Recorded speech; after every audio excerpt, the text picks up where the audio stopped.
제가 이해하기 쉽게 그림으로 그려드릴게요. 여기가 밭입니다.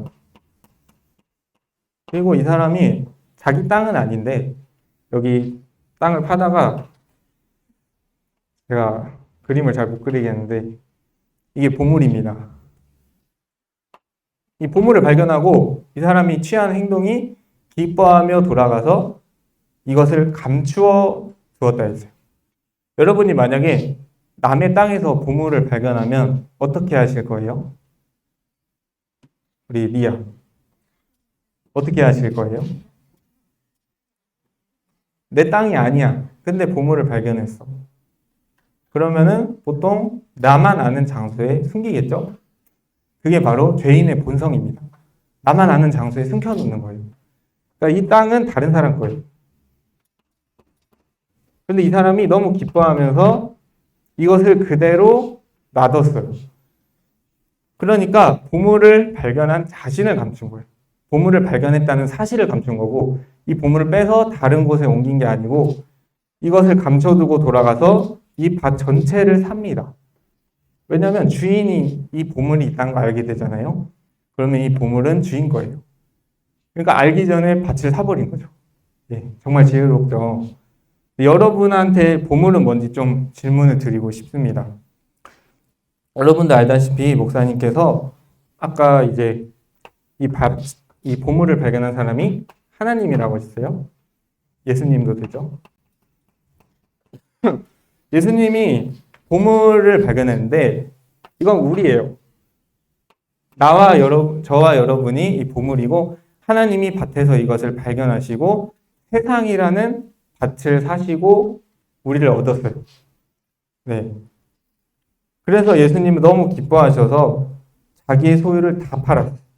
자기의 소유를 다 팔았다는 거는 단순히 물질만을 의미하는 게 아니라 그 생명을 줬잖아요. 십자가에서 자기 생명을 주시고 자기 소유를 다 팔았습니다.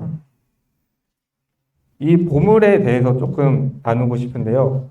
마태복음 6장 20절에 보면 네 보물이 있는 곳에 내 마음도 있느니라 라고 하였습니다. 일단 이 사람의 행동을 보세요. 절대로 자기 소유를 판 것을 아까워하지 않았죠. 왜냐하면 이거 하나를 얻기 위해서 밭 전체를 샀으니까요. 그러니까 여러분이 어디에 돈을 쓰고 어디에 내 시간과 힘을 투자하느냐에 따라서 그 대상이 여러분의 보물이라는 것입니다. 그는 밭을 사는 것으로 보물이 자기에게 얼마나 가치 있는 것인지 증명했어요. 예를 들어서 어떤 사람은 음식이 굉장히 중요해요. 살면서 그 다른 건 괜찮은데 나는 먹는 거에 진심이야. 이런 사람들이 있어요. 이런 사람들은 맛집을 탐방하면서 진짜 맛있는 음식을 먹기 위해 태어난 것처럼 그런 취미를 가진 사람들이 있습니다. 근데 만약에 필요 이상으로 재미로 그 먹을 걸 많이 먹으면 어떻게 되죠? 살이 찌겠죠. 그러니까 이게 열매로 드러나요. 그 사람의 보물이 뭐냐에 따라서 삶의 열매, 뭐죠? 체형으로 드러나요. 그 사람 체형을 보면 특별한 체질이 아닌 이상, 이 사람이 음식을 많이 먹는구나, 이렇게 알 수 있는 거죠. 그러니까 먹는 습관은 곧 그 사람의 체형으로 나타나고, 그 사람이 중요하게 생각하는 건 먹는 거죠. 그 다음에 이게 취미가 있습니다. 내가 어떤 것을 수집하는 데 취미가 있어요. 다른 것도 다 하는데 수집하는 데 취미가 있고, 또 어떤 유료 컨텐츠를 결제해서 지속적으로 본다던가 넷플릭스 같은 걸 그렇게 하는 사람은 내가 아무리 거기 관심 없다고 아무리 말을 해도 거기 관심이 있는 겁니다. 왜냐하면 그 사람의 행동이 그것을 보여주기 때문이에요. 그 사람은 거기에 애착이 있는 거죠. 만약에 그 대상에 애착이 없다면 거의 하지 않죠. 생각도 나지 않고. 예를 들어서 저는 술, 담배의 유혹을 받지 않아요. 다른 사람들보다. 그래서 더 그 유혹을 받는 대상이 있고 생각에만 그치는 게 있고 실제로 행동까지 나오는 게 있죠. 이렇듯 사람의 관심과 마음이 쏠린 대상이 그 사람이 시간과 돈을 어디에 자주 쓰는지를 보면 금방 알 수 있다는 거예요. 예수님도 열매를 보고 그 사람을 안다고 하셨기 때문입니다. 하나님이 보실 때 정말 가치 있는 일이 뭘까요? 그것은 바로 하늘의 왕국, 천국을 소유하는 거예요.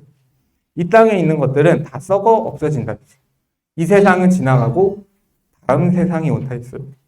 그래서 우리가 소망해야 되는 것은 바로 천국일 줄로 믿습니다.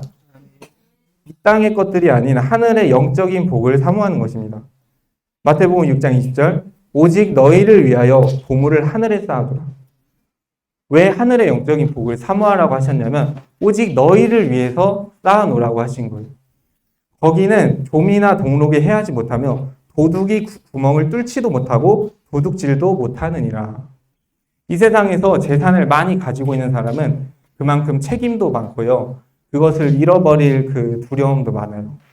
그래서 그분들을 너무 불화할 필요도 없는 게 그분들은 돈이 많을수록 그 돈을 관리하는 책임이 크고 그것을 잃을 두려움도 큰 거예요.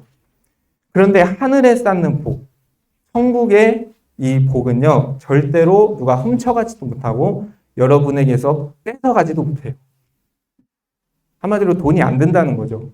그것을 내가 사모하는 것은 돈이 안 들어요. 그렇다면 하나님의 보물은 무엇인가? 하나님의 보물은 바로 저와 여러분이에요. 하나님은 보물이 필요가 없어요. 하나님은 돈이 필요 없어요. 하나님은 돈을 만드신 분이에요. 하나님은 보물을 만드셨기 때문에 보물이 필요가 없고 저와 여러분이 필요합니다. 그렇지 않으면 독생자 예수님의 생명을 내어주셨을 리가 없어요. 아까 그랬죠. 여러분이 가치 있는 대상에 시간과 돈을 쏟는다고요. 그런데 이 사람이 만약에 시간과 돈이 아니라 생명을 주었어요. 이 사람을 위해서 대신 죽어줬다면 그것은 이 사람을 사랑하는 것이 증명된 것입니다. 예수님은 우리를 구원하기 위해서 자기 생명을 아낌없이 내어주셨어요. 마치 보물을 발견한 사람이 기쁨으로 자기의 모든 소유를 판 것처럼 말입니다. 그분은 행동으로 자기의 사랑을 증명했어요. 로마서 5장 8절에 우리가 아직 죄인 되었을 때 그리스도께서 우리를 위하여 죽으심으로 하나님께서 우리에 대한 자기의 사랑을 확증하셨느니라. 확증은 확실히 증명했다는 거예요. 예수님께서 이 십자가에서 하나님이 우리에 대한 사랑을 확증하셨어요. 아, 너 사랑해. 너는 내 보물이야. 너는 내 보물이야. 계속 말을 해도 그 사람의 행동이 전혀 그렇지 않다면 우리는 믿을 수가 없는 거예요. 그것을 어떻게 증명하셨냐? 2000년 전에 갈릴리에서 오셔서 십자가에서 죽으시고 모든 사람에 대한 하나님의 사랑을 확증하신 것입니다.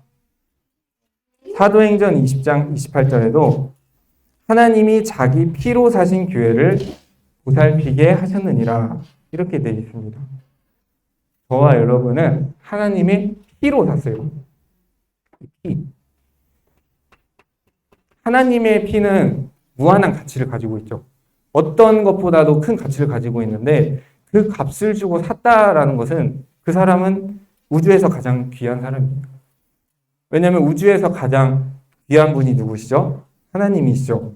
근데 하나님의 피로 샀어요. 그러면 하나님보다 중요하다는 거예요. 하나님 입장에서는 더 중요하다는 거예요. 그래서 여러분은 하나님의 피로 산 교회요. 또 보물입니다. 그렇다면 내 보물은 무엇이 되어야 합니까? 나를 위해 죽으신 예수님을 생각하면서 또 내 보물은 무엇인지 또 한 주간 생각하시고 승리하시기 바랍니다. 기도함으로 마치도록 하겠습니다. 살아계신 하나님, 오늘도 주님의 말씀을 통해 하나님의 마음을 확인하게 하심에 감사합니다.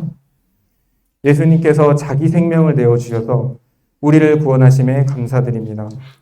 이제는 내 인생의 보물이 무엇인지 발견하고 주님이 나의 최고의 보물이심을 입술로 고백하고 또 믿어지게 하옵소서.